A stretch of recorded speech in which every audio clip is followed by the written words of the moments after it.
संसद भवन में गुरुवार को हुई हाथापाई मामले में दिल्ली पुलिस ने नेता प्रतिपक्ष और सांसद राहुल गांधी के खिलाफ एफआईआर दर्ज कर ली है।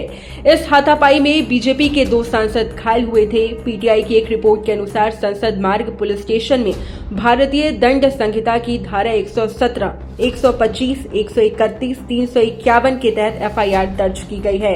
अब इसका विरोध झारखंड में भी दिखने को मिला है। तस्वीरें राजधानी रांची की है, जहां झारखंड मुक्ति मोर्चा पार्टी की ओर से लोकसभा में विपक्ष के नेता राहुल गांधी पर झूठा केस दर्ज करने के मामले को लेकर विरोध प्रदर्शन किया गया। इस विरोध प्रदर्शन में उपस्थित झारखंड मुक्ति मोर्चा पार्टी के कार्यकर्ताओं ने भारत के प्रधानमंत्री नरेंद्र मोदी के विरोध में नारे लगाए। मौके पर पूर्व मंत्री बैजनाथ राम ने कहा कि हमारे राष्ट्रीय नेता राहुल गांधी पर जो झूठे मुकदमे किए गए हैं, इसके विरोध में हम ये प्रदर्शन कर रहे हैं और तमाम जिला मुख्यालय में भी इस प्रकार का प्रदर्शन किया जा रहा है। किया गया उनके द्वारा, हम इसकी घोर निंदा करते हैं और मांग करते हैं कि उन्हें इस्तीफा देना चाहिए, क्योंकि देश का लोकतंत्र का मंदिर लोकसभा है। लोकसभा के अंदर खड़े होकर संविधान के रचयिता के प्रति इस प्रकार का व्यवहार ये कहीं से भी सराहनीय नहीं है। इसकी निंदा होनी चाहिए और उन्होंने जो व्यवहार किया है उसके लिए देश की जनता उनको कभी माफ नहीं करेगी। राहुल गांधी पर एफआईआर दर्ज हो गया है, कहीं अरेस्ट नहीं देखिए, हुए। ये लोकतंत्र के हत्यारे हैं, ये लोकतंत्र की हत्या करना चाहते हैं।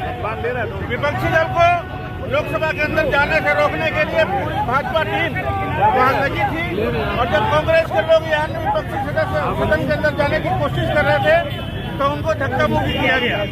तो ये संविधान विरोधी लोग हैं, संविधान की ये हत्या करना चाहते हैं, लगातार कोशिश कर रहे हैं संविधान की हत्या का।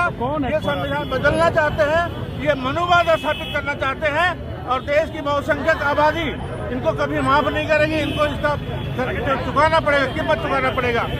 और आज देश में उबाल है। संविधान के रचयिता बाबा भीमराव अम्बेडकर जी के प्रति इन्होंने जो एटीट्यूड दिखाया और जिस अपमान के शब्दों का प्रयोग किया, इन्होंने फैशन बताने की कोशिश की, तो ये निंदनीय है। इसकी घोर निंदा होनी चाहिए पूरे देश के अंदर। और जनता में एक गुस्सा है, एक उबाल है, क्योंकि बाबा साहब अम्बेडकर को देश की जनता पूजती है। इन्होंने देश को एक संविधान दिया है जिस पर आज पूरा देश चल रहा है। उस संविधान को मिटाने की जो लगातार कोशिश हो रही है भाजपा के द्वारा, उसकी हम घोर निंदा करते हैं और उन्हें अपने पद से त्याग पत्र देना चाहिए, क्योंकि देश का गृह मंत्री अगर इतनी हल्की बात करेगा तो देश का क्या होगा।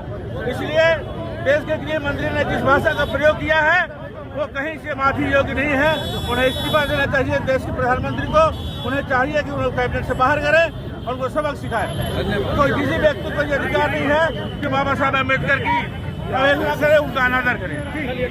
आप देख सकते हैं कि जिस तरीके से तो उसके जुमले ऐसे ही होंगे।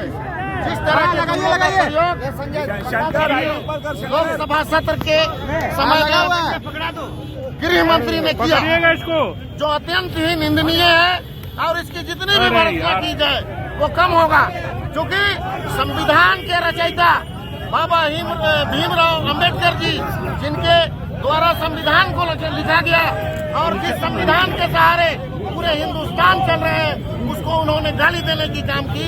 ये यहाँ के 150 करोड़ भारतीयों का अपमान किया है इन्होंने। इन्हें हम मांग करते हैं कि ये इस्तीफा दें और गद्दी छोड़े। ऐसे व्यक्ति से देश और राज्य का भला नहीं हो सकता। राहुल गांधी पर एफआईआर दर्ज की जा रहे हैं कि देश में अराजकता का माहौल हो और ये जिस तरह का भी चाह रहे हैं, चाहे संविधान का संशोधन हो, कानून में बदलाव हो या और भी दूसरी बातें, उसको ये लोग लागू करना चाहते हैं। जो संसद भवन संविधान के लिए और हिंदुस्तानियों का मंदिर है सबसे बड़ा, उसमें इस तरह की धक्का मुक्की और अनर्गल बातों का वहां पर उपयोग होना, उसके बाद गलती नहीं हो फिर भी जबरदस्ती गलती साबित करने की कोशिश करना, ये इस बात को दर्शाता है कि ये हिंदुस्तान में अपने तरीके के बदलाव लाना चाहते हैं और राजतंत्र की तरफ धकेलना चाह रहे हैं, जिसका सभी देश के नागरिकों को भर्त्सना करनी चाहिए और इससे हमें बचना चाहिए। और इसके लिए जितना भी प्रोटेस्ट हो हम प्रोटेस्ट करेंगे और अमित शाह से हम इस्तीफे की मांग करेंगे।